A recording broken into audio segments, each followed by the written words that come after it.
assez réguliers à la fin d'une intervention qui viennent nous voir en disant mais madame, est-ce que vous pensez que je peux m'en sortir, ou je pense que je suis accro, ou vous voyez que vous avez un enfant de 8 ans, 9 ans, 10 ans qui vous dit ça.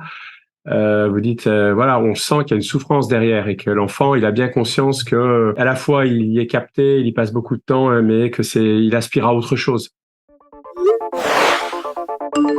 Je passe environ 7h20 par jour sur mon téléphone. Moi, en consommation Twitter, c'est genre... Je sais pas, genre tout le temps en fait. Je like, une photo que j'aime pas trop, je like quand même. Pour moi, c'est pas du vrai amour. Je m'en fous, je like. Aujourd'hui, je reçois Cyril et Gaëtan Markt.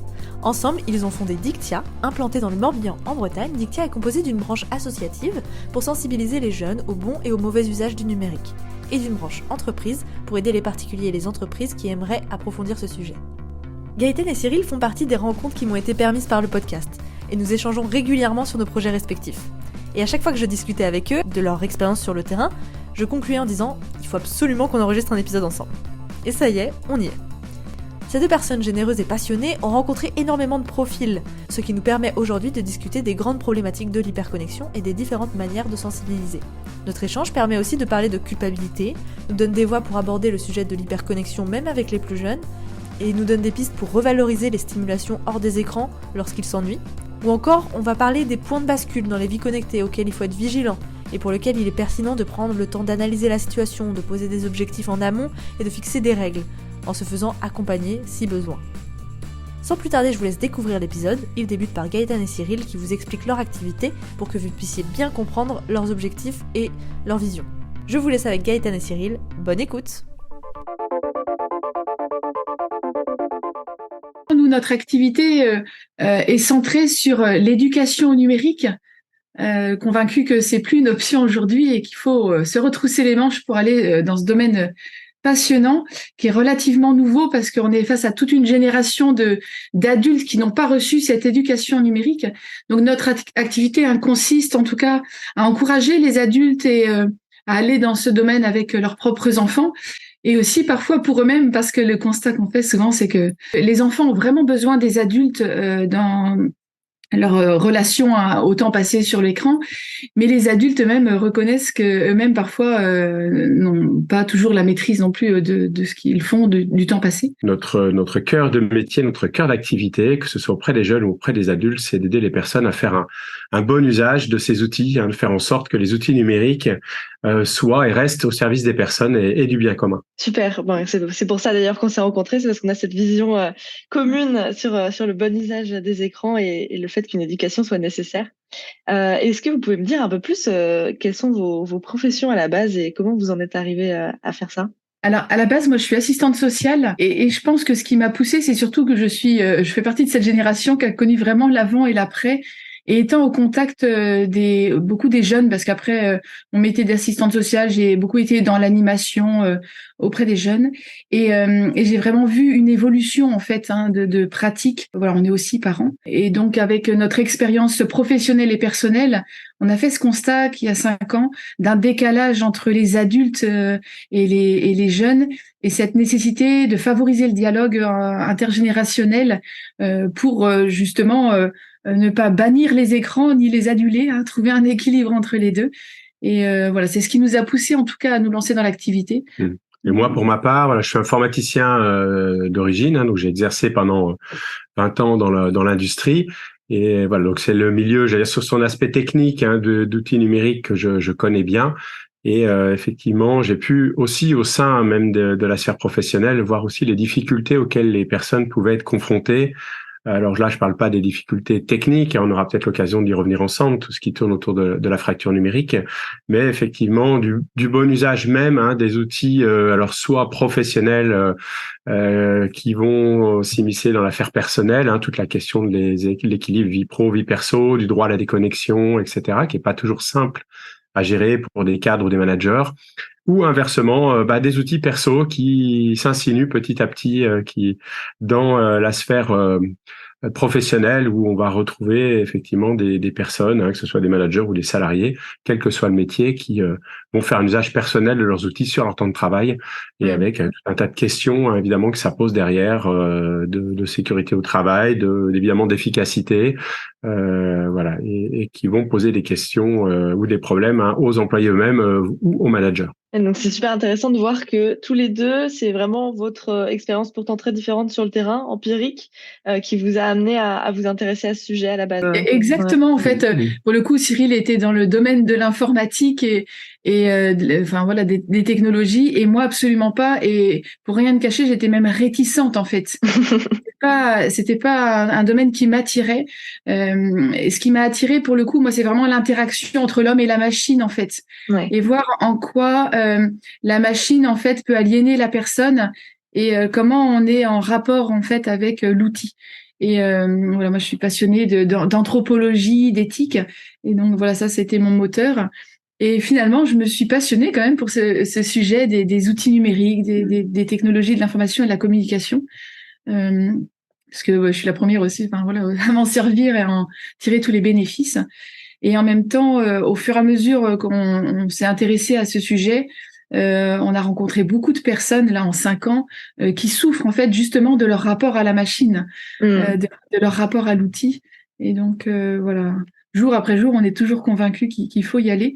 Et justement, par rapport à ce que disait Cyril, des habitudes qui vont s'installer au travail dans la relation entre les outils professionnels et les outils personnels, on se dit qu'on a tout intérêt à encourager déjà les enfants et les adolescents dans leur pratique aussi scolaire des outils numériques, à prendre de bonnes habitudes pour justement préparer la vie professionnelle de demain. Ouais, donc il y a énormément d'enjeux, que ce soit personnel, professionnel, sur l'évolution, sur l'avenir, etc. Et donc ok, c'est ce qu'on va voir ensemble aujourd'hui, parce que du coup moi ce qui m'intéressait dans le fait de vous avoir aujourd'hui sur le podcast, c'est que vous couvrez justement un public très large. Vous allez intervenir auprès de primaires, vous allez intervenir auprès de collèges, lycées, d'adolescents et auprès d'adultes, dans plein de situations différentes, dans plein de cas différents, par rapport au travail, par rapport à la vie personnelle, etc. Et donc, vous avez une vision très 360 du problème.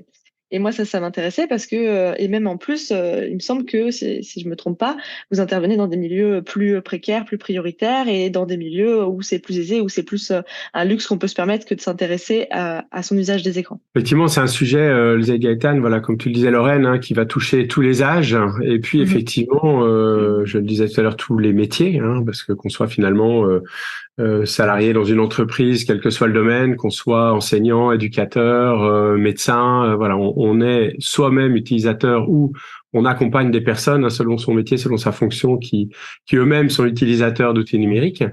Et puis effectivement, il n'y a pas de milieu social qui n'est pas concerné non plus par ces thématiques-là.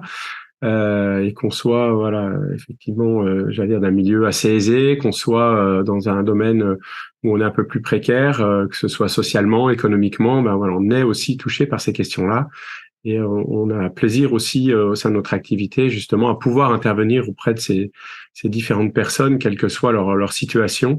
Et c'est vrai que c'est toujours une joie aussi d'intervenir auprès d'enfants handicapés, d'enfants qui rencontrent des difficultés d'apprentissage, voilà, ou au contraire parfois de personnes, on va dire, voilà, bien insérées socialement, CSP et autres, et qui pourtant rencontrent les mêmes galères à titre personnel ou à titre de parents dans l'éducation numérique de leurs enfants. C'est un sujet qui ne laisse personne de côté.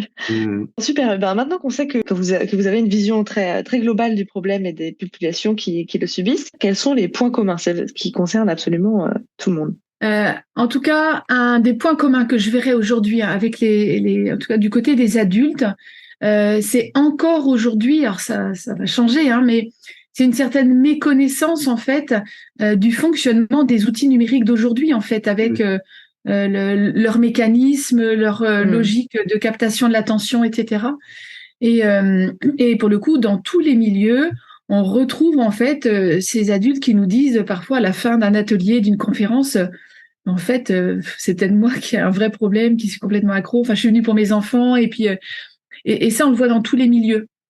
Des adultes qui disent alors soit qu'on avait déjà conscience ou qui ont pris conscience après un temps avec nous, que peut-être ça mériterait qu'ils s'interrogent un peu sur leur propre pratique, ou quand par exemple on fait regarder aux personnes leur temps d'écran sur leur smartphone, certains c'est la première fois qu'ils le font, on est là à côté pour les récupérer.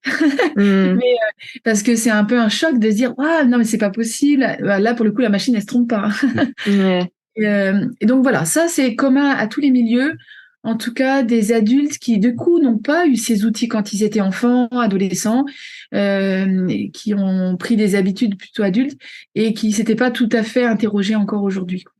Ou les générations de parents aujourd'hui, nouveaux parents qui de fait ont eu l'occasion de manipuler des réseaux sociaux, qui ont eu l'habitude d'avoir Facebook ou Insta, etc. selon leur génération, mais qui n'ont pas non plus eux reçu une éducation à l'usage de ces outils. Donc on espère que la prochaine génération qui est actuellement sur les bancs de l'école, les bancs des collèges et des lycées aura cette chance. En tout cas, c'est la voie que ça prend d'avoir cette éducation pour mieux gérer ces outils. Ouais, donc c'est vraiment ça qu'on constate en commun chez les différentes populations, c'est un manque cruel d'éducation et de sensibilisation au sujet en fait. Dans tous les cas, que ce soit adultes ou les nouvelles générations, on sent que ça a été effectivement un boom, ces technologies d'information et de communication qui sont apparues, qui ont tout transformé en l'espace de 10 à 20 ans et pour lesquels on n'a pas du tout adapté nos éducations et nos comportements.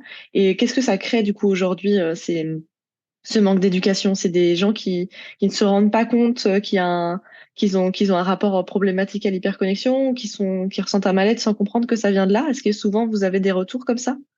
Alors effectivement, cette problématique de l'hyperconnexion, on pourrait dire qu'aujourd'hui est peut-être le problème transversal un peu majeur, quels que soient les milieux, quels que soient les âges. Après, il y a d'autres problématiques liées. On parle beaucoup aujourd'hui sur le cyberharcèlement, sur les contenus inappropriés ou autres. Mais effectivement, cette problématique de l'hyperconnexion est vraiment présente. Alors, on va avoir différents petits peu types. Effectivement, il va y avoir des personnes qui ont conscience de cette difficulté personnelle ou dans le cadre de l'éducation et qui sont à la recherche de solutions et qui, pour certains, notamment les parents, se sentent un peu démunis, un peu seuls ou ont l'impression de lutter contre un mouvement un peu général. Et c'est toute la problématique, notamment des enfants qui sont équipés aujourd'hui de plus en plus tôt au niveau des smartphones, notamment. On voit que petit à petit, l'âge de remise du premier smartphone diminue d'année en année. Donc à l'époque, il y a quelques années, c'était la période charnière était un petit peu l'entrée au collège et pour au lycée, il y a bien longtemps, on va dire, à l'échelle du numérique.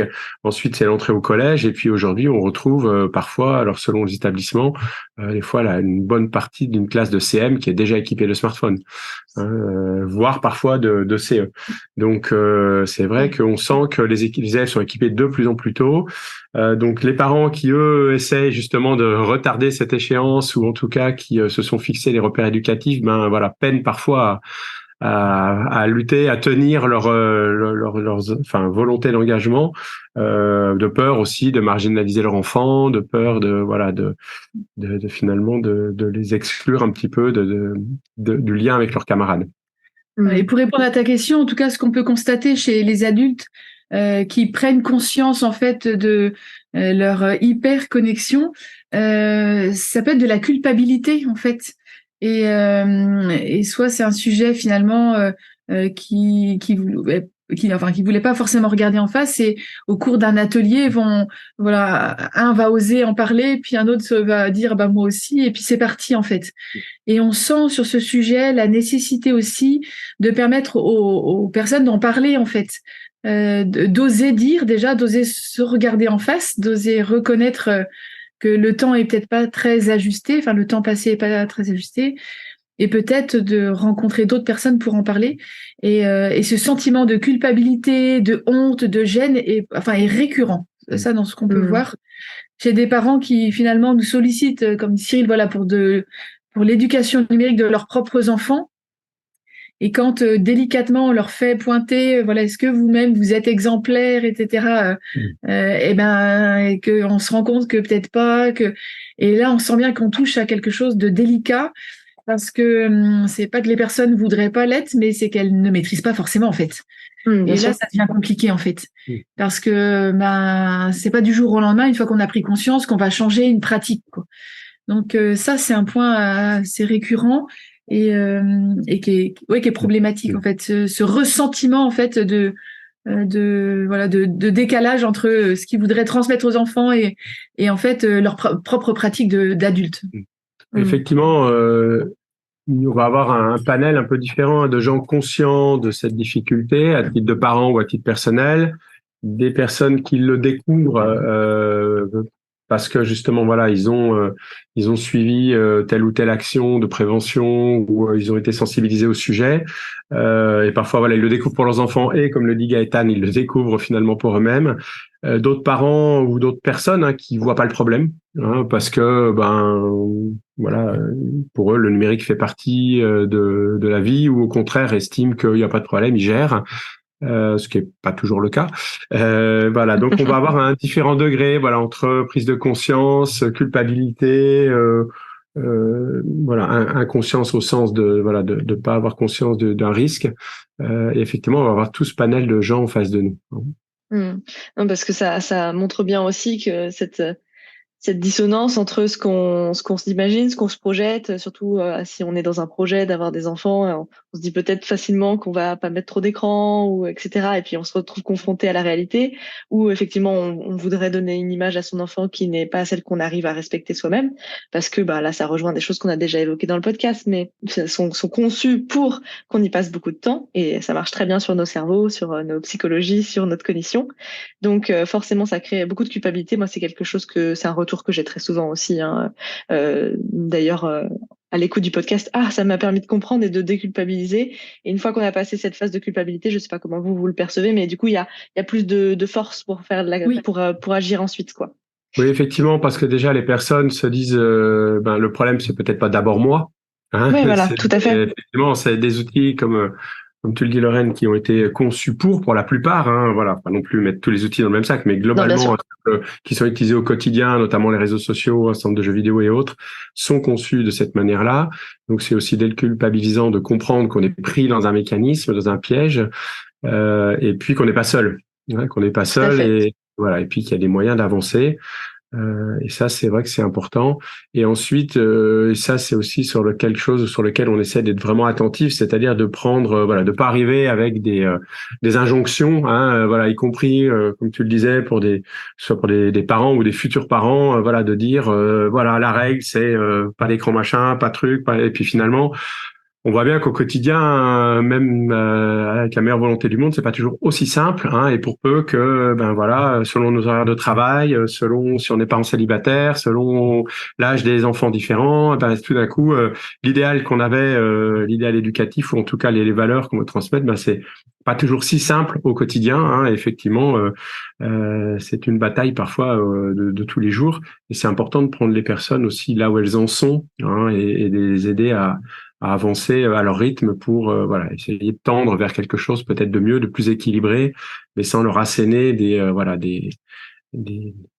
choses qui devraient être normes entre guillemets, voilà, même si évidemment c'est important d'avoir des repères et les personnes nous demandent aussi des repères. Oui, il y a un équilibre à trouver entre, effectivement, je suis d'accord avec vous, ne pas ajouter d'injonctions qui sont déjà énormes dans nos quotidiens et donner des clés et des repères pour s'en sortir. Maintenant qu'on a pas mal parlé des adultes, est-ce qu'on pourrait aller un petit peu s'intéresser aux populations plus jeunes? Ça m'intéresse de savoir si quand vous faites des interventions de sensibilisation, des conférences, des ateliers, vous trouvez des jeunes plutôt réceptifs, curieux de ce sujet, ou est-ce que c'est difficile de les sensibiliser d'une manière générale? La question est intéressante parce qu'il y a deux mouvements. Le premier mouvement, en tout cas, est plutôt réticent. D'accord. Que quand on arrive, on sent bien qu'il n'y a pas un tapis rouge. Alors, soit c'est dans la manière dont ça a été présenté, du style, vous allez avoir une asso qui va vous parler du danger des écrans, donc c'est sûr que ça passe pas. Ouais. Parce qu'il y a un peu cette vision et cette approche, en fait, quand on va parler du sujet, des écrans, du numérique, d'Internet, par la porte de la problématique. Et finalement, on entre par le pathos, quoi, par ce qui va pas. Et du coup, c'est difficilement entendable, je pense, par les jeunes, et ce que je comprends complètement. Surtout les adolescents, effectivement. Ouais, et même en primaire, hein, du coup, ça peut aussi avoir cet effet un peu, rebutant. Oui. Et en fait, du coup, dans un deuxième mouvement, une fois qu'ils ont compris qu'en fait, on est passionné par le sujet, que c'est un univers qu'on aime et qu'on connaît, et qu'on leur apporte une connaissance en fait sur les nouvelles technologies. On n'arrive pas avec des recommandations. On arrive d'abord avec notre connaissance du sujet, notre intérêt pour le sujet, de leurs pratiques, etc. Là, en fait, quand on arrive à créer une alliance en fait avec des jeunes, avec un groupe, et ben là, on peut entrer en dialogue et en leur apportant de la connaissance. Et en fait, quand on les interroge, ils connaissent très bien les dérives, les problématiques, et là peuvent être capables d'exprimer eux-mêmes, et ben effectivement qu'ils ont peut-être déjà perdu la maîtrise, quoi. Et donc, dans un deuxième mouvement, on sent de l'intérêt, en fait. Oui, il y a vraiment ce premier mouvement du c'est mon outil, c'est mon espace, c'est de liberté, on ne vient pas y toucher. En plus, on sait très bien qu'il y a cette vision des vieilles générations qui peuvent pas comprendre ce qu'ils vivent en ligne. Et donc, après, quand je dis vieille génération, évidemment, c'est vraiment avec des pincettes comparé aux adolescents. Mais donc, dans l'idée, c'est vraiment, venez pas toucher à mon espace de liberté. Mais donc, il y a quand même cette curiosité et cette conscience, tu disais, donc, de pas mal de problématiques. Oui, alors effectivement, selon les âges, on voit bien que en primaire, il y a déjà un certain nombre, comme le disait Gaëtan, quand on discute avec les enfants, que on a passé cet écueil de on va nous faire la leçon sur les écrans, d'enfants qui se livrent, et parfois c'est régulier à la fin d'une intervention qui viennent nous voir en disant mais madame, est-ce que vous pensez que je peux m'en sortir, ou je pense que je suis accro, ou vous voyez que vous avez un enfant de 8 ans, 9 ans, 10 ans qui vous dit ça. Vous dites on sent qu'il y a une souffrance derrière et que l'enfant il a bien conscience que à la fois il y est capté, il y passe beaucoup de temps, mais que il aspire à autre chose. Il aspire à autre chose. Donc Puis après, il y a une naïveté évidemment de certains à ces âges-là sur les risques qu'ils peuvent encourir quand ils sont en ligne avec des rencontres avec des inconnus pas toujours évidemment bienveillants, les risques d'être confrontés à du contenu inadéquat, de la pornographie ou autre, des contenus hyper violents. Donc ça, ils sous-estiment souvent ce risque-là. Et ensuite, après, effectivement, au niveau des adolescents. Il y a une conscience plus ou moins claire, puis on veut plus ou moins voir, des fois aussi, parce que il y a toute une partie de la vie sociale qui se vit en ligne, parce que finalement on y trouve aussi évidemment un certain plaisir et que on n'est pas forcément prêt à y renoncer. Et là où ça devient aussi intéressant, tous les âges sont intéressants, mais où on peut interpeller un peu plus et dialoguer sur les jeunes avec justement toute cette question autour de la liberté, et parce que quand on est en primaire, en théorie, c'est encore papa et maman qui mènent la barque. Après, évidemment, quand on arrive au lycée ou quand on est étudiant, on est censé avoir une certaine autonomie, ou en tout cas acquérir une certaine autonomie dans cette gestion personnelle des outils, du temps d'écran et autres. Et c'est là où on voit petit à petit, au fur et à mesure qu'il y a la prise de conscience qui est faite ou qui se fait, des jeunes qui nous disent moi j'ai envie de changer des choses, et certains l'ont fait déjà d'ailleurs, ils nous ont pas forcément attendus, ils nous le partagent en disant effectivement moi ce que j'ai réajusté dans ma vie par rapport aux outils numériques, et parfois c'est radical, et inversement d'autres qui nous disent clairement je sais mais aujourd'hui j'ai pas envie. Donc ils clairement le disent, ouais je sais, mais la volonté n'est pas là. Donc elle viendra sûrement peut-être avec le temps, mais en tout cas au moins ils ont conscience que après la question c'est pas parce qu'on a conscience que forcément on va tout de suite passer à l'acte. C'est pas parce qu'un fumeur sait que c'est pas bon de fumer que tout d'un coup il va arrêter spontanément du jour au lendemain. Il y a plein de choses qui vont se jouer sur ce qu'on y trouve, sur des compensations, sur une pression sociale, sur plein de choses, des habitudes qui ont été prises, et ça demande de faire du chemin, d'où cette importance d'être aussi à sensibiliser, mais parfois aussi accompagner. Et quand vous avez donc des personnes qui viennent vous voir comme ça à la fin des conférences, donc des enfants du coup parfois, qu'est-ce que vous êtes en mesure de leur proposer, parce qu'on sait que c'est un travail qui est quand même un peu de longue haleine en fait, d'être vigilant sur sa manière d'utiliser et de consommer les écrans. Qu'est-ce que vous pouvez déjà proposer aux personnes auprès de qui vous intervenez pour mettre un pied là-dedans et prendre la bonne direction? Alors là, il va y avoir, ça va dépendre un petit peu dans quel cadre on va rencontrer les personnes. Au collège-lycée, hein, effectivement, si on voit, il peut y avoir des choses préoccupantes un peu qui sont partagées par des enfants. Hein, quand on parle, par exemple, sur des sujets autour du harcèlement ou autre, ou sur le temps passé, voilà, effectivement, dans ce cas-là, on a l'occasion d'échanger avec les enseignants derrière pour voir si eux-mêmes voilà, ont repéré ces problématiques par rapport aux élèves qu'on peut se confier et voir si ils partagent un peu ce constat, ce dialogue et voir justement s'il y a un risque, hein, parce que voilà, il n'y a pas forcément un risque immédiat, mais s'il y a un risque de voir qui éventuellement au sein de l'établissement un peu soit se mettre en lien avec les parents pour dire bah tiens, il y a eu telle intervention et voilà, il y a telle chose qui est remontée, ça pourrait peut-être être intéressant que vous en parliez avec votre fils, votre fille, enfin voilà, encourager un dialogue en famille sur le sujet. Après, ça peut être via le relais de l'infirmière scolaire, par exemple, hein, si on voit qu'il y a des choses qui mériteraient peut-être d'être discutées et puis que voilà, l'enfant est peut-être pas prêt à en parler à ses parents. Voilà, il y a aussi au sein même des établissements des personnes qui sont tout à fait aptes à voilà, accueillir une parole, à l'écouter, à l'accompagner et en toute discrétion. Ouais, ça, c'est tout à fait aussi possible. Ouais, et puis ensuite, bien évidemment, quand on est voilà en présence dans le cadre où on peut avoir directement un lien avec les parents, c'est nous en lien avec les parents qui remontons des choses. Hein. Okay. Voilà, donc ça va dépendre un petit peu. L'idée, c'est de surtout pas laisser les enfants seuls. Après, effectivement, quand il n'y a pas péril en la demeure ou autre, ou pour des interventions, voilà, on a toujours l'occasion de leur proposer d'aller voilà regarder tel contenu ou tel film ou de lire un livre ou voilà sur des sujets qui les intéressent hein, et de creuser un peu par eux-mêmes ou justement avec leurs parents telle ou telle problématique. Hein. Après, effectivement, ils ont nos coordonnées, mais bon, des très jeunes ne feront pas la démarche évidemment de nous appeler directement. Mais voilà, c'est vrai que ça nous arrive d'avoir des échanges aussi avec des collégiens ou des lycéens après hein, des interventions. Et là, du coup, justement, face à ce constat récurrent, en tout cas dans les écoles primaires d'enfants qui partagent en fait leur souffrance face au temps passé, leur non-maîtrise, parce qu'ils se réveillent la nuit, parce qu'ils vont se lever tôt le matin, parce qu'ils se rendent compte que ça a un impact sur leur santé, en fait, ou une obsession en classe, hein, certains qui vont partager, mais en fait, je pense qu'à ça, en fait, là, mon jeu vidéo, il est là, et en fait, le fait de revenir, ça réactive et ils expriment une souffrance. Face à ce constat récurrent, on s'est dit il faut qu'on fasse quelque chose aussi dans la durée, et c'est pourquoi, en fait, en janvier, on va ouvrir un lieu d'accueil, en fait, et d'écoute pour prolonger, en fait, justement une action. Parce que nos interventions scolaires sont un peu des coups d'épée dans l'eau, enfin voilà, même si c'est pas inutile, hein, pour pouvoir aller plus loin.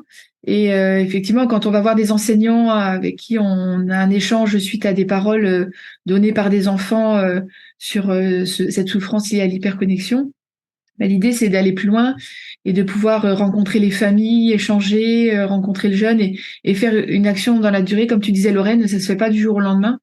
Et du coup, on est en train voilà, d'élaborer une manière d'accompagner dans la durée, notamment les enfants, voilà, avec le soutien de la famille, évidemment. Mais, voilà, pour répondre à cette souffrance des plus jeunes, en tout cas. Super initiative. On en reparlera à la fin de l'épisode pour savoir où retrouver ce point d'accueil et toutes vos références. Je repense à une des questions que tu avais posées, oui. Ce qui est récurrent.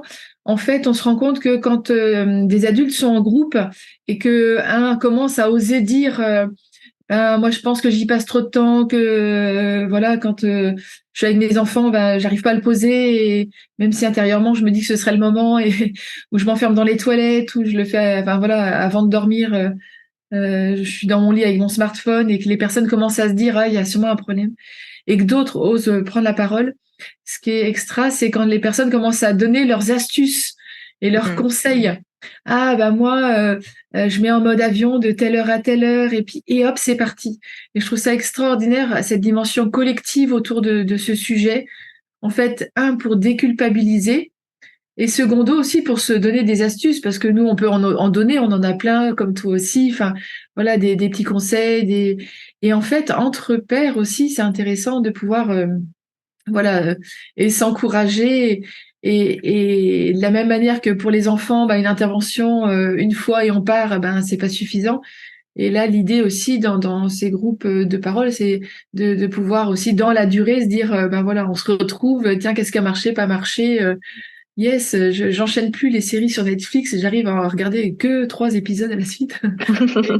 Et voilà, du coup, et ça, on croit beaucoup aussi à cette dimension collective aussi pour pouvoir commencer à entrer dans une déconnexion ou une saine connexion. C'est vrai que c'est quelque chose que j'ai relevé de plusieurs fois que vous avez évoqué. Tout simplement ouvrir le dialogue sur le sujet. J'ai l'impression que c'est quand même une manière de voir qu'on n'est pas seul, encore une fois, de se déculpabiliser et de se donner des astuces. Et comme j'aime bien proposer un challenge à la fin des épisodes, je pensais d'ailleurs à celui-là, à déclencher une conversation autour de l'hyperconnexion et à comparer ses usages avec quelqu'un ou plusieurs personnes autour de soi, de faire un goûter des connexions et parler de son rapport au téléphone portable ou quelque chose comme ça. Et je trouve que c'est quelque chose qui ressort. Donc à la fois par vos interventions, vous ouvrez le sujet, mais c'est un sujet qui doit se démocratiser et être évoqué naturellement.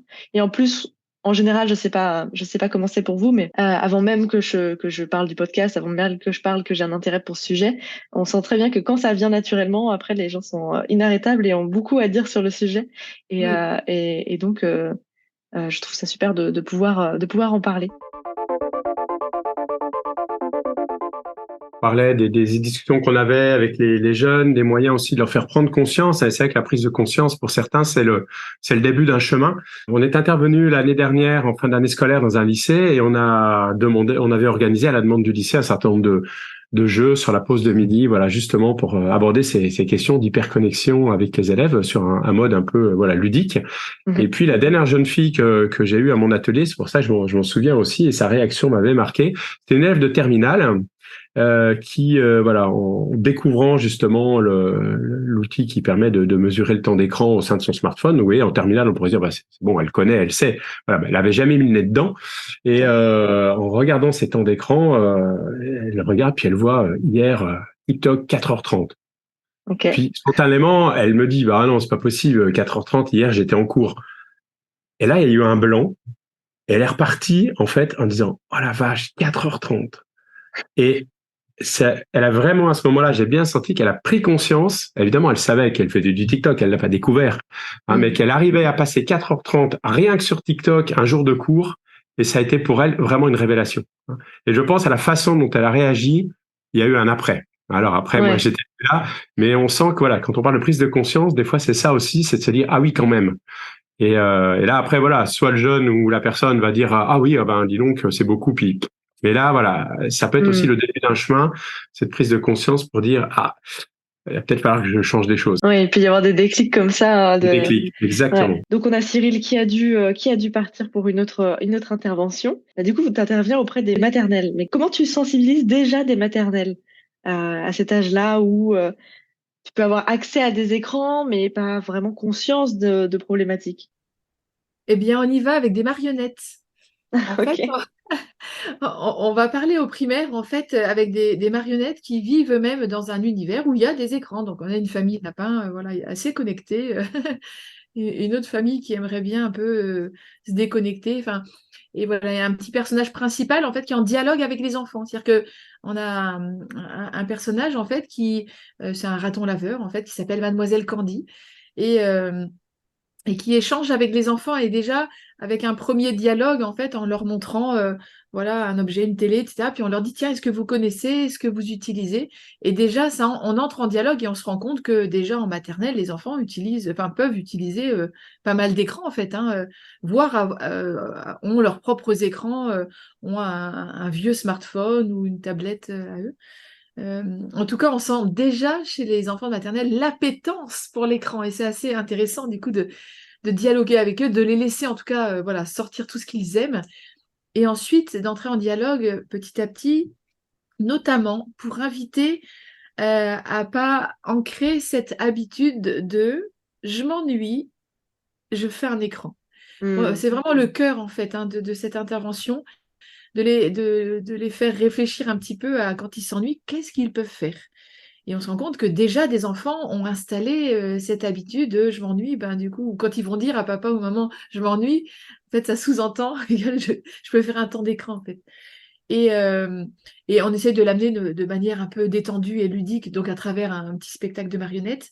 D'ailleurs, le titre du spectacle, c'est Maman, je m'ennuie. Mhm. On commence Ok. comme ça, avec ce petit personnage qui ne Ouais. cesse de dire de façon lancinante Maman, je m'ennuie. Et ouais, qui rejoint quand même pas mal de familles, pour que, au final, on invite les enfants à s'interroger sur ce qu'on peut faire quand tous les écrans sont rangés dans une boîte. En fait, la télé est éteinte, la console est rangée, le smartphone de maman dans le sac. Enfin, et qu'est-ce qu'on peut faire d'autre? Et en fait, on les invite à cette réflexion. Bah tiens, comment on s'occupe autrement en fait? Quand il y a ces petits moments de battement, les parents préparent le repas ou rangent leur sac. Et au final, en fait, à la fin de ce spectacle, on invite à fabriquer, en fait, pour l'instant, on est sur une boîte et on est en train de préparer une espèce de tote bag avec ces petites ressources magiques que peuvent être la trousse de crayons, un petit coloriage, un petit jeu de dés, pour occuper ces petits temps d'ennui jusque dans la salle d'attente, en fait, hein. C'est comment on occupe ces temps-là. Et on a cette conviction, en tout cas, que si on installe petit à petit des habitudes autres que je dégaine mon smartphone au moindre temps d'ennui, bon bah ce sera ça de gagner, quoi. Mm. Et des adultes, du coup, même à l'issue du spectacle, nous disent, mais même moi, je suis pris par le piège, hein. Je suis dans une salle d'attente, je suis dans une queue en grande surface, dans un bouchon, enfin, aux toilettes, n'importe où. Voilà, ces petits laps de temps, hop, je dégaine, en fait. Et on Mm. invite les enfants, en tout cas, à éviter d'entrer dans ce dégainage systématique de l'écran quand il y a un temps mort. Ouais, savoir qu'il y a des alternatives et ça n'a pas à être un mode par défaut dès qu'il y a un ennui Exactement. quoi. Et donc ouais, donc tu vois des enfants qui sont enthousiastes à la fin de ces interventions pour faire autre chose que dans les écrans, tu vois de la réceptivité dans. Oui, vraiment, parce que ce qui est assez amusant, c'est qu'il du coup, certains s'émerveillent en fait de cette boîte qu'on montre à la fin. Je dévoile j'ai un peu le spectacle, mais de cette boîte avec un livre, avec voilà une corde à sauter, un puzzle, et c'est extraordinaire de les voir s'émerveiller de ces choses qui paraissent si simples finalement, et de donner de la valeur en fait. Et après, quand on discute avec les enfants du comment on pourrait faire, il y a un vrai enthousiasme.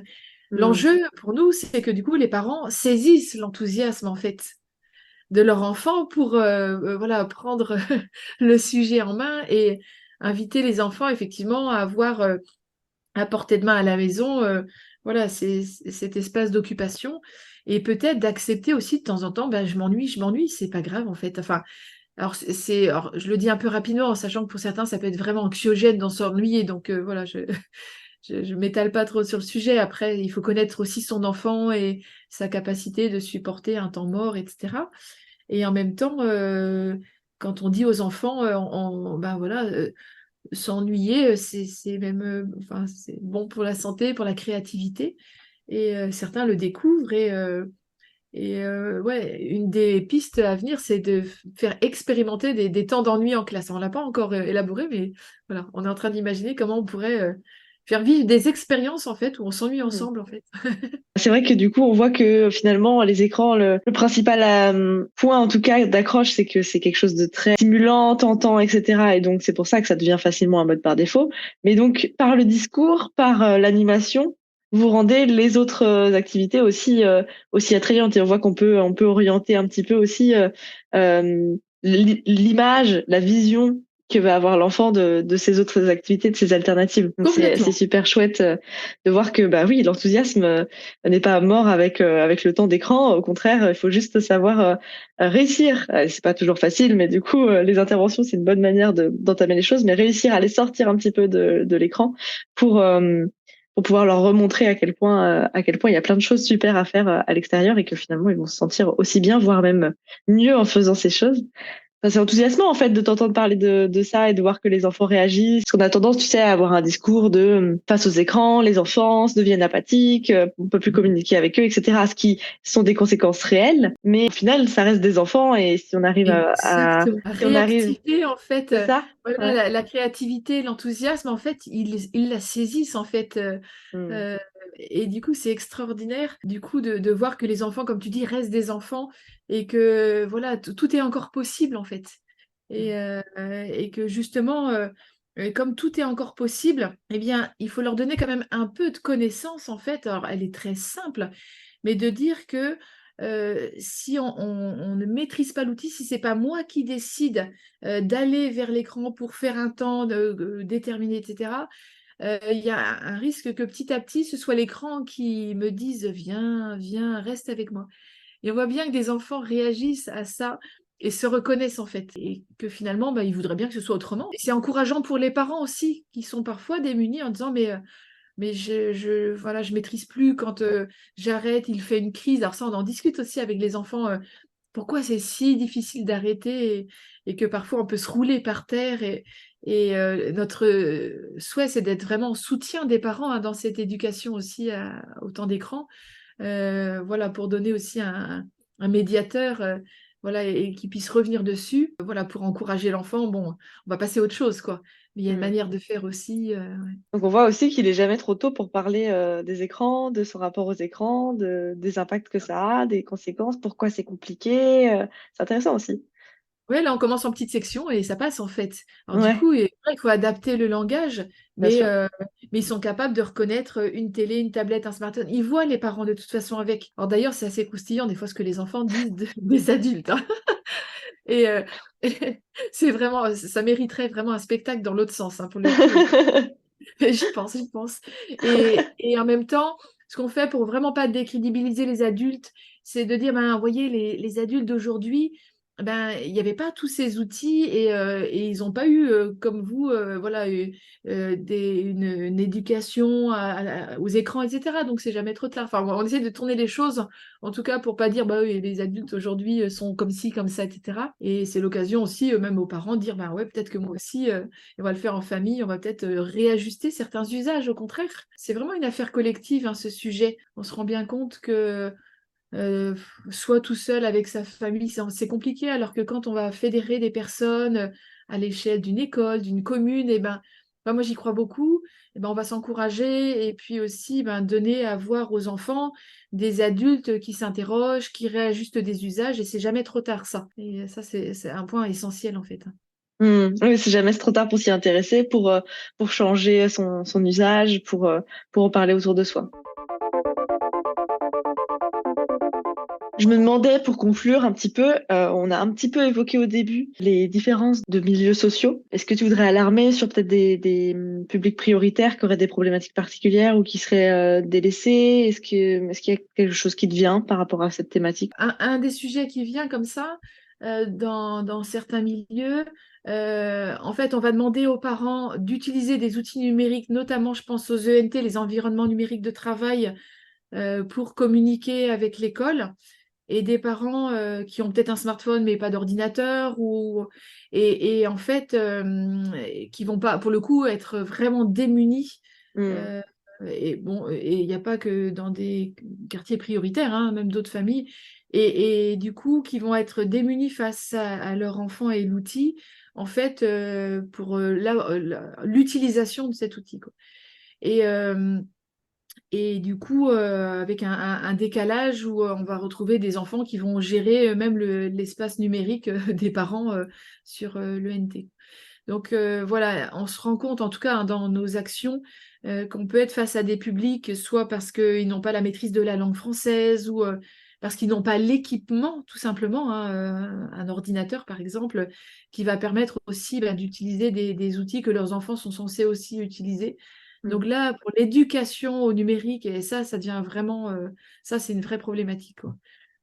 Et donc voilà, il y a un vrai enjeu, en tout cas, à accompagner les familles à l'usage de ces environnements numériques de travail pour l'utiliser dans son meilleur aspect.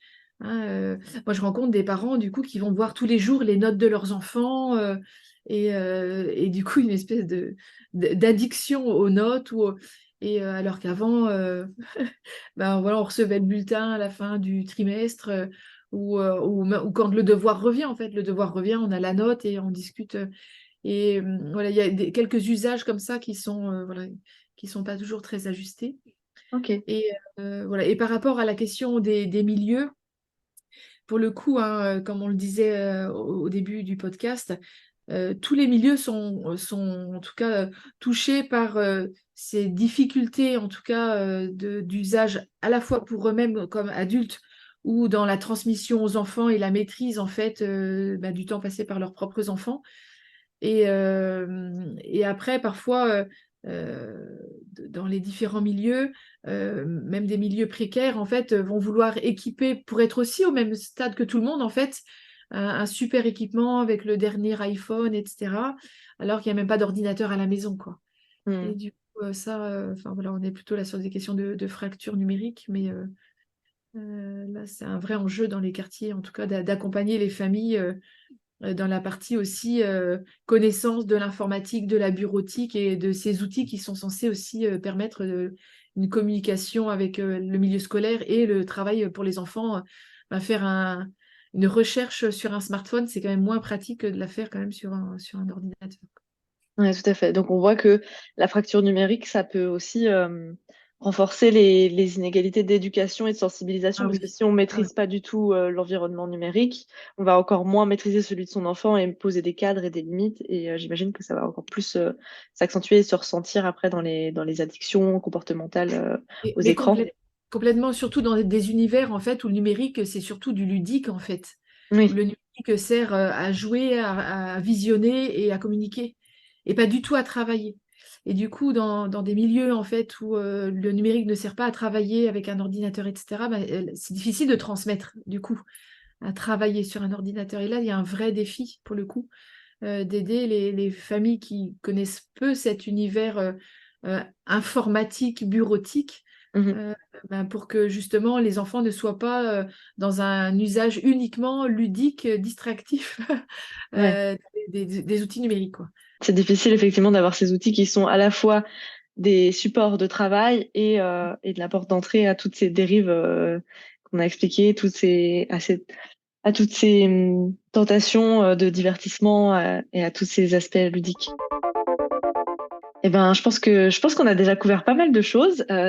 C'était mon objectif de voir un petit peu un état des lieux du ressenti général face à l'hyperconnexion, de quel point les personnes sont sensibilisées, sensibles au sujet, de quelles sont les problématiques principales et les ressentis principaux. J'ai l'impression qu'on a évoqué tout ça, donc c'est parfait. Est-ce que tu veux nous dire quelques mots sur Dictia, sur votre actualité, sur ce que vous faites, où vous vous retrouvez et sur l'ouverture de ce point d'accueil? Effectivement, l'activité prend de l'ampleur. On a formé des intervenants pour aller dans le milieu scolaire, hein, primaire, collège, lycée, pour déployer l'activité du coup à l'échelle de la Bretagne et des Pays de la Loire. Et là, on sent la nécessité d'avoir un lieu d'accueil pour que les personnes puissent venir poser une question, rencontrer aussi quelqu'un, voilà, concrètement aussi par rapport à une souffrance hein, personnelle ou familiale. Et du coup, l'ouverture de ce petit lieu, dans un premier temps, on rêve plus grand pour après, mais voilà, on y va par étapes. C'est de pouvoir proposer des temps d'ouverture libres et puis des rendez-vous aussi pour écouter les familles, accompagner voilà, sur des sujets comme l'achat du premier smartphone. Pour moi, c'est un vrai Mhm. défi. Comment accompagner l'achat du premier smartphone et comment poser avec l'enfant une première règle. Moi, ça devrait être généralisé, en fait, que avec chaque premier smartphone, on donne un mode d'emploi, d'usage, une règle, etc., posée avec la famille. Donc ça, c'est voilà, un projet qu'on est en train de réfléchir pour pouvoir le déployer largement. Et dans ce premier lieu, voilà, on pourra aussi accueillir les personnes, voilà, même en service après-vente, hein, une fois que le smartphone est acheté et qu'on est dépassé parce qu'on ne maîtrise plus l'usage de son enfant. Donc, en tout cas, cet accompagnement personnalisé nous semble important parce que quand on est en atelier, en conférence, même si en atelier, il y a une dimension un peu plus personnelle qu'en conférence, certaines familles, il y a des problématiques spécifiques propres à la famille ou propres à la personne. Et à un moment donné, voilà, il faut rentrer dans le concret et l'accompagnement de la personne ou de la famille. Donc voilà, ça, on le fait déjà un peu, mais c'était très ponctuel et on communiquait pas du tout là-dessus parce que voilà, on pouvait pas le déployer plus que ça. Mais Bien sûr. maintenant, voilà, ça, on sent la nécessité, donc on ouvre ce lieu à Hennebont, en fait, là, dans un petit local au 181 rue Maréchal-Joffre. Et il ouvrira début janvier, en fait, voilà, pour accueillir les personnes. Effectivement, ça m'étonne pas parce que là, on a parlé de l'hyperconnexion d'une manière très générale et justement des points communs un peu à tout le monde, mais évidemment, ça reste des cas particuliers sur Ouais. lesquels c'est intéressant de s'attarder, de voir les spécificités parce qu'on est tous différents, on a tous un rapport différent, on a tous une psychologie et des points d'accroche différents des problématiques qui vont pas du tout être les mêmes d'une personne à une autre, même si évidemment il y a un tronc commun. Donc, je trouve ça très intéressant que vous fassiez cet accompagnement et effectivement le sujet du premier smartphone. Il y a des points clés aussi dans la vie, Oui, j'imagine. T'en aurais d'autres à citer comme ça, un petit peu, qui te viennent le premier smartphone, c'en est un énorme. Peut-être voilà. le passage aussi à l'autonomie quand on est jeune adulte et qu'on va se gérer vraiment Quitter la seul. maison, voilà, c'est ça, ouais. Ouais, Et puis toute la question autour des contrôles parentaux, hein, ouais. du coup, qui peuvent être, alors là pour le coup en amont, hein, à partir du moment où des enfants vont sur des outils type smartphone, tablette, voilà, télévision connectée, cette question de l'installation d'un contrôle parental pour les plus petits en tout cas, Mm, hein, à la fois sur le temps passé, mais surtout sur la question des contenus en fait. Je rencontre beaucoup d'enfants en fait en primaire qui sont tombés sur des contenus inadaptés à leur âge et, euh, et qui n'ont jamais osé en parler aux parents, en fait. Et ça, mm, c'est un vrai enjeu. Et du coup, voilà, ça, c'est un autre sujet hein, par rapport à l'hyperconnexion et en même temps qui nécessite pour le coup vraiment un accompagnement. mm, Et quand même sur la question enfin, voilà, du temps passé sur les écrans chez les petits. Et là, c'est une première étape, en fait, hein, sur cette question des écrans avant 3 ans, qui fait partie normalement des recommandations. Voilà, le fameux pas d'écran avant 3 ans. Bon, bah voilà, on ne peut pas l'imposer de but en blanc aux parents parce que pour une raison ou pour une autre, les parents, voilà, vont l'utiliser. Et là, on peut accompagner les parents soit dans voilà, des choix de contenu, des idées d'autres activités, ce qu'on disait tout à l'heure, c'est pas toujours mm. évident. Et puis, pris dans le quotidien, ben voilà, ça peut demander aussi un accompagnement. Donc, effectivement, à la question de l'équipement des enfants, on parlait du smartphone, mais ça peut être aussi d'une console de jeu, d'une tablette. En tout cas, à partir du moment où un enfant va avoir son propre équipement, ça mérite en tout cas de la part des parents une réflexion et un cadre d'usage qu'il faut poser idéalement avant l'équipement. Mm. Et souvent, les parents viennent nous voir après, en fait. Et c'est plus difficile de revenir en arrière, Ouais, bien alors que sûr. quand on l'a posé en préalable avec des échéances, des étapes, voilà, c'est plus facile à gérer, mais ça suppose que les parents aient entendu que potentiellement, avant l'équipement, on va voilà, mettre en place quelque chose pour cadrer l'usage, quoi. Ok, donc ça c'est un très bon indicateur justement à donner aux auditeurs qui pourraient être parents. Avant chaque autonomie sur un appareil, vraiment poser un cadre donc avec l'enfant, discuter ensemble et comprendre les règles et pourquoi. C'est encore mieux si on arrive à discuter de pourquoi elles sont établies, quelles sont les C'est ça. dérives, quels sont les risques, sans parler de danger et de tomber dans le pathos comme tu disais, mais en tout cas en expliquant ok ça fonctionne comme ça a un impact sur ton cerveau. Donc forcément, tu vas être tenté, c'est normal, mais il faut qu'on reste dans ces règles pour que tu le vives bien, pour qu'on le vive bien et pour que ça reste sain et que ça ne devienne Mm. pas un usage problématique. Mais donc voilà, fixer des règles, je trouve ça effectivement, c'est un bon rappel. Ça peut paraître simple, mais en fait, c'est vrai que je suis pas sûre que ce soit un réflexe encore établi aujourd'hui dans notre relation aux écrans. Ça me fait penser, tu vois, c'est rigolo, mais encore en tant qu'adulte, par exemple, là, moi, j'ai pas de montre connectée, mais si demain je décide d'en avoir une, quel cadre je me fixe? Est-ce que je peux voir Mm. mes notifications dessus et être dérangée? Est-ce que je la laisse entrer dans ma chambre ou pas? C'est intéressant aussi de se re-questionner sur dès qu'on a un usage différent. J'ai un smartphone moyen, pas très bien, et puis je passe à un super smartphone super rapide. Avec un grand écran saillant, qu'est-ce que je change dans ma relation, à quoi je fais attention. Se former un cadre aussi, c'est intéressant, je pense. Oui, de mettre des mots en fait sur son usage est essentiel en fait. Et tout ça dans un équilibre de vie. Parce que Mm, quand on interroge les enfants sur voilà, le nombre d'heures de sommeil nécessaires, le temps pour voilà, le quotidien, l'hygiène, se nourrir, etc., le temps de travail, etc. On voit le temps libre, entre guillemets, hein, qui reste dans une journée. Et en fait, là, on peut faire le parallèle avec le temps d'écran. Et en fait, et ça, c'est intéressant, et d'où l'importance hein, d'établir une règle avant, sans tout centrer sur l'écran, en fait. Hein, Mm. voilà, et en centrant d'abord sur le bien qu'on va viser pour moi, pour ma croissance, etc. Ça nous semble quelque chose d'essentiel. C'est qu'on vise un bien, en fait. Enfin, la règle, en fait, elle vient euh, accompagner le bien que je vise, en fait, pour ma santé, ma scolarité, etc. Et c'est pas une règle pour me contraindre, m'empêcher. Au contraire, elle va permettre de déployer tout le reste. Et ça, Mm. c'est un point essentiel. C'est-à-dire que du coup, quand on veut imposer une règle, et même nous comme adultes, voilà, qui est une espèce de lourd fardeau, ça fait pas rêver en fait. Ouais. Et, voilà, et de pas tout centrer sur l'écran en fait. Hein. Pour nous, l'objectif, c'est de décentrer même l'écran du trône sur lequel on le met aujourd'hui. Mm. Donc, voilà, on met tout le reste avant et ensuite, il reste un peu de temps pour les écrans. Mm. Oui, c'est comment je développe mon potentiel d'être humain pour me sentir bien, pour être au top de ma forme, de ma santé, de physique, mentale, etc.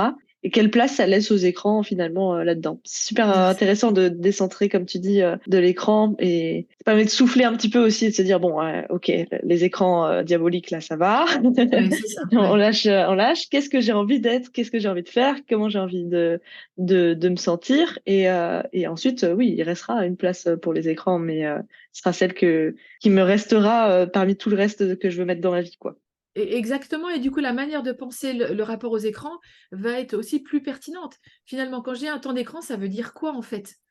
Et du coup, ça peut être bah, parce que j'aime la photo, j'aime développer. Est-ce que je connais les logiciels aussi pour faire des montages photos, montages vidéo? Il y a des trucs extraordinaires.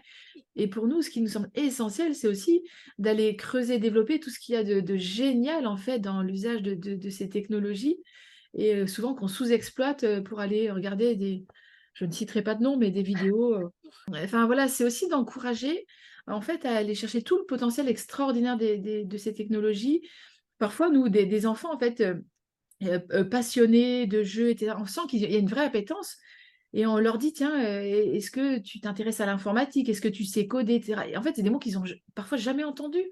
Et Mm. en fait, des fois, on suscite l'intérêt chez l'enfant d'aller plus loin. Et ça, c'est extraordinaire.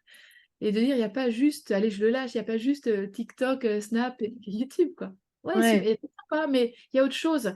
Et en fait, aujourd'hui, on est un peu pris dans un univers, en fait, où quelques grosses sociétés, voilà, on envahit cet univers, en fait, numérique, et on ne voit qu'à travers, en fait, ce qu'ils nous proposent. On peut peut-être faire autrement, en fait. Et c'est pas Mm. eux de décider de notre temps, de ce qu'on va faire, etc., du contenu qu'on va regarder. Et on va se reprendre en main, on se retrousse les manches, et on dit, moi, qu'est-ce que je voudrais faire sur le numérique? Mais ça suppose que je le connaisse. Et ça, c'est un Mm. vrai défi pour aujourd'hui, quoi. Et on reprend la maîtrise. Et si on connaît bien cet univers et qu'on en reprend la maîtrise, eh ben, on perdra moins de temps à... Allez, on y va, à regarder des trucs débiles. Ouais. Ah, c'est super intéressant ce que tu dis parce que c'est vrai que pour les nouvelles générations, il y a un petit peu ces œillères où le numérique, ça ressemble de plus en plus aux réseaux sociaux. Et, Ouais. euh, Les et jeux vidéo, ouais. Les jeux vidéo, ouais, tout à fait. Et donc, une fois qu'on a ces œillères et qu'on est dans ce tunnel, bah déjà c'est un tunnel qui est très enfermant parce que plus on y passe de temps, plus on a envie d'y passer de temps, etc. Mais surtout, comme tu dis, on passe à côté d'énormément de choses. Et si j'aime être sur les écrans, si j'aime l'informatique, si j'ai une curiosité pour ça, ben, au final, elle va se lisser et s'évaporer dans les réseaux sociaux qui sont intéressant à des égards, mais pas trop consommé et pas consommé de manière inconsciente et apathique et automatique. Mais par contre, effectivement, dire ok, t'aimes passer du temps sur l'ordinateur, mais est-ce que tu t'intéresses au code et tout ça? Je trouve que c'est une super manière de décentrer et de dire ok, cet outil n'est pas problématique. Si tu l'aimes, d'accord, mais qu'est-ce que tu pourrais aimer d'autre que les réseaux sociaux? Et si t'aimes vraiment que les réseaux sociaux, eh ben c'est que c'est autre chose qui te plaît là-dedans, c'est que c'est voir tes amis, c'est que c'est rigoler, c'est que c'est quel contenu tu consommes et qu'est-ce que tu peux en faire à l'extérieur aussi. Donc en général, je finis par un challenge. Non, un challenge où on ose se regarder en face. Moi, je trouve ça très bien Ok. parce que une personne avec qui on va lancer voilà, le premier atelier de déconnexion En tout cas, de dialogue entre adultes qui ont envie de s'interroger et de déconnecter. La personne me disait, mais est-ce que les personnes vont oser se regarder en face? C'est la première étape. Et parce que certains n'ont pas forcément envie de voir, en fait. Bien Donc, au sûr. contraire, lancer ce défi de, allez, j'ose regarder mon usage, le temps que j'y passe, les moments, etc., de les réinterroger, éventuellement d'aller un peu plus loin en disant, bah tiens, allez, qu'est-ce que je pourrais changer? Génial. Super, c'est parfait. Eh ben, ça me convient très bien. Merci beaucoup, Gaëtan. Merci à Cyril qui a dû partir un peu plus tôt. On vous retrouve donc à Hennebont sur votre nouveau lieu d'accueil de Dictia et puis sur votre site internet. Merci beaucoup, Gaëtan, et puis à la Merci, prochaine. Lorraine. Ouais, à la prochaine. Ciao. Merci d'avoir écouté notre échange. On a abordé plein d'aspects très différents, des constats très généraux sur la sensibilisation et des cas particuliers. Mais ce que je vous invite particulièrement à retenir de cet épisode, ce sont ces quelques points. N'hésitez pas à parler d'hyperconnexion autour de vous. On culpabilise tous de ne pas avoir une relation parfaite à nos écrans, tout comme on n'a pas de routine de sport idéale ou qu'on ne s'est pas encore mis à la méditation. Mais si vous en parlez autour de vous, vous vous sentirez moins seul dans ce combat et vous aurez sans doute les meilleures astuces de votre entourage, que ce soit des applications ou des outils qu'ils peuvent utiliser. Deuxième point, on peut parler d'hyperconnexion même aux plus jeunes, à condition de trouver le bon angle et les bons mots. Également, tout comme les adultes, les enfants et les ados hyperconnectés ne sont pas forcément heureux d'être hyperconnectés et de cette hyperconnexion. N'hésitez donc pas à en parler autour d'eux, à échanger, à voir s'il y a un mal-être et éventuellement à consulter si c'est le cas, ou en tout cas à mettre en place des règles en famille. On a aussi parlé de décentrer l'écran de son hyperconnexion. Ok, je suis trop souvent en ligne, mais qui est-ce que je veux être finalement quand je ne suis pas connectée ? On a aussi vu que nous n'avions pas tous les mêmes outils, les mêmes connaissances et les mêmes accès, mais que bien souvent nous rencontrons les mêmes problématiques en matière d'hyperconnexion. Et enfin, faites-vous accompagner par des professionnels si vous ne trouvez pas les armes. Et j'en profite pour vous reparler de l'association Internet sans crainte qui donne pas mal de ressources pour les ados et pour les enfants quand il s'agit de relations à Internet. Si vous voulez en savoir plus sur le travail de Gaëtan et Cyril, vous pouvez aller faire un tour sur leur site internet dictia.fr, dyktia.fr. Vous y retrouverez leur formation et accompagnement à l'usage des outils numériques. Mais en plus, depuis ce mois de janvier, comme on l'a évoqué dans l'épisode, Cyril et Gaëtan vous reçoivent dans leur nouveau lieu d'accueil à Hennebont, dans le Morbihan, près de Lorient. Je vous remets toutes les informations en description de l'épisode. Merci encore à eux pour leur confiance et d'avoir enregistré cet épisode avec moi. Pour finir, je vous rappelle le challenge de Gaëtan. Osez observer honnêtement votre utilisation des outils connectés. Merci pour votre écoute. On se retrouve maintenant tous les premiers mercredis du mois pour un épisode long avec un expert et tous les premiers dimanches du mois pour un épisode plus court et spontané en solo. Pour plus de renseignements supplémentaires, n'hésitez pas à aller consulter la description de l'épisode ou mon site etsituposetontel.com. Et si le cœur vous en dit, vous pouvez aller mettre un cœur au podcast sur Spotify, un commentaire et 5 étoiles sur Apple Podcast, ou me laisser un petit commentaire sur YouTube, Thread ou Instagram pour me faire savoir ce que vous avez pensé de l'épisode. C'est toujours super intéressant d'avoir vos retours. On se retrouve dimanche prochain, et en attendant, bonne déconnexion.